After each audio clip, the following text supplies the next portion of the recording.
जमालपुर बिहार के बीचों बीच बसा एक छोटा सा गांव। खेत उसके चारों ओर फैले हुए थे जैसे कोई चिथड़ों की रजाई। हवा में कीड़ों की भिनभिनाहट गूंज रही थी, लेकिन गांव पर एक साया मंडरा रहा था, एक डर जो हवा में फुसफुसा रहा था। ये डर उस पुराने राजपूत हवेली से आ रहा था। हवेली एक पहाड़ी पर गांव के ऊपर खड़ी थी। इसकी कभी चमकदार दीवारें अब दागदार और टूट रही थीं। खिड़कियां खाली काली आंखों की तरह बाहर देख रही थीं। लोग फुसफुसाते थे। वे उस परिवार के बारे में बातें करते थे जो उन दीवारों के भीतर रहा और मर गया।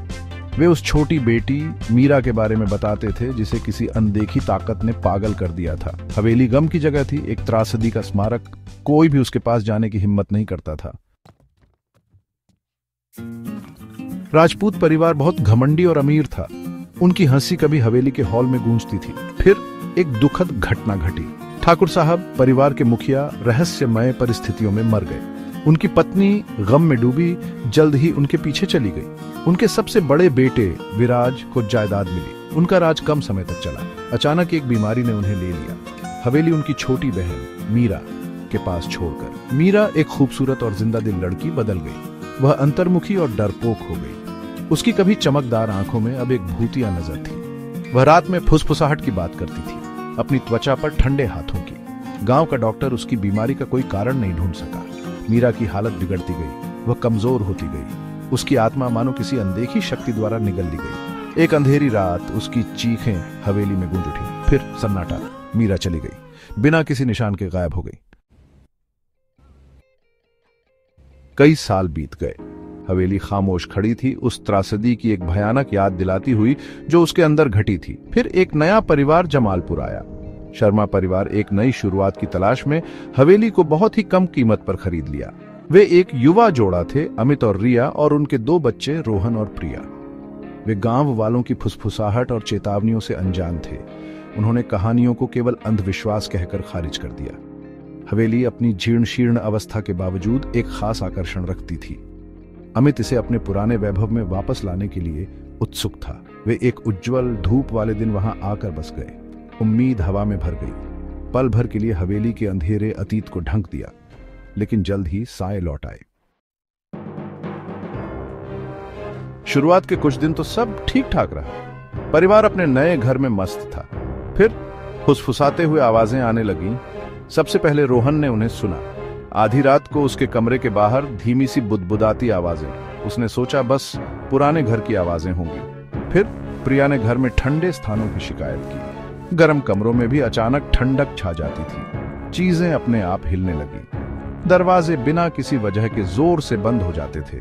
खाली गलियारों में कदमों की आहट गूंजती थी। रिया को बेचैनी होने लगी। उसे ऐसा लगता था जैसे कोई उसे देख रहा है। हालांकि अमित अभी भी शक में था, मानो अनदेखी निगाहें उसकी हरकत पर नजर रख रही थी। लेकिन अमित को अभी भी यकीन नहीं हो रहा था। वह यह मानने को तैयार नहीं था कि घर में भूत है। उसने अजीब घटनाओं को उनकी कल्पना, नए घर में रहने के तनाव का नतीजा बताया। एक शाम पुराने अटारी में कुछ ढूंढते हुए रोहन को एक लकड़ी का पुराना संदूक मिला। ये एक अंधेरे कोने में रखा था, मकड़ी के जालों से ढका हुआ। उत्सुकता उसे रही नहीं गई। उसने बड़ी मुश्किल से उसका भारी ढक्कन खोला। अंदर उसे एक डायरी मिली। ये मीरा की डायरी थी। वह उसे अपने माता पिता के पास ले गया। जैसे ही उन्होंने मीरा के शब्द पढ़े, उनके रोंगटे खड़े हो गए। डायरी की लिखावट डर और निराशा से भरी थी। मीरा ने भी वैसी ही अजीबोगरीब घटनाओं का जिक्र किया था जैसा उन्होंने अनुभव किया था। उसने घर में किसी बुरी आत्मा के होने के बारे में लिखा था, कुछ काला और भयानक। उसने मदद की गुहार लगाई, किसी ऐसे व्यक्ति के लिए जो उसे उसकी पीड़ा से मुक्त कर सके। शर्मा परिवार डर गया। वे अब सच्चाई से इनकार नहीं कर सकते थे। हवेली में भूत था।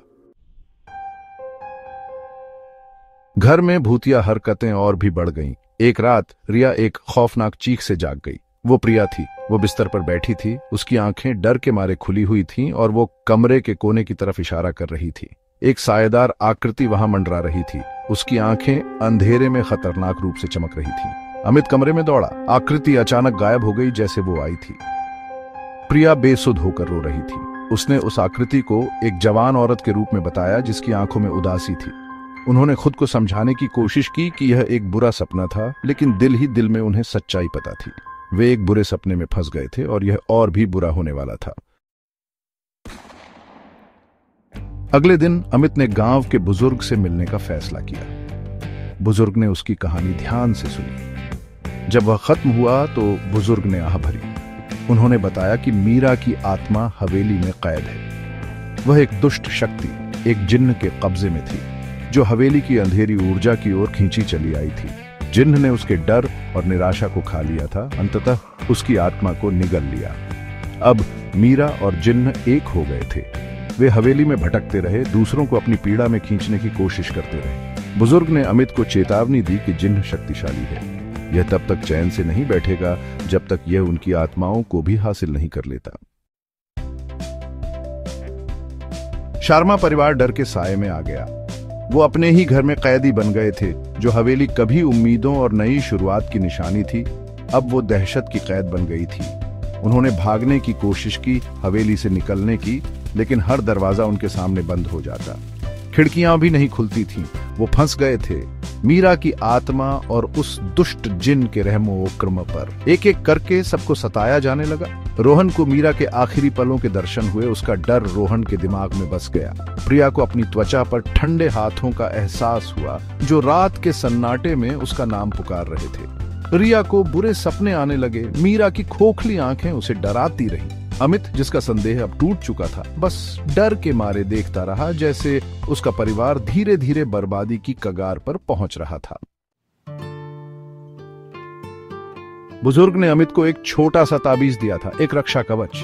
अब वो उसे कसकर पकड़े हुए था, उसकी आखिरी उम्मीद। वो जानता था कि उन्हें भागना ही होगा। उसने अपने परिवार को इकट्ठा किया।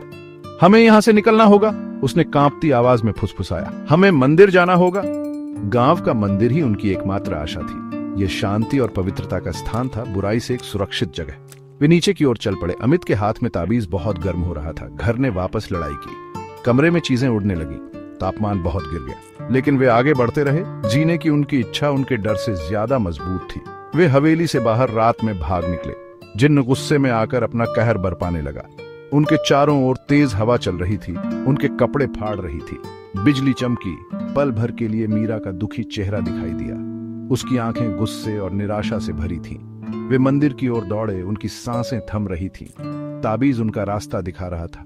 जैसे ही वे मंदिर के द्वार से ठोकर खाकर अंदर गए, शांति की एक लहर उन पर छा गई। जिन्न की शक्ति उन तक यहां नहीं पहुंच सकती थी। वे जमालपुर हवेली की भयावहता से बच निकले थे। हमेशा के लिए अपनी मुसीबत से डर गए थे। हवेली पहाड़ी पर एक खामोश प्रहरी की तरह बनी रही, उसके टूटते हुए अग्रभाग के नीचे छिपे अंधेरे की एक भयानक याद। गांव वाले कहते हैं कि अगर आप ध्यान से सुने तो आपको अभी भी मीरा की दर्द भरी चीखें हवा में गूंजती सुनाई दे सकती हैं, जो जमालपुर हवेली की त्रासदी का एक भयानक प्रमाण है।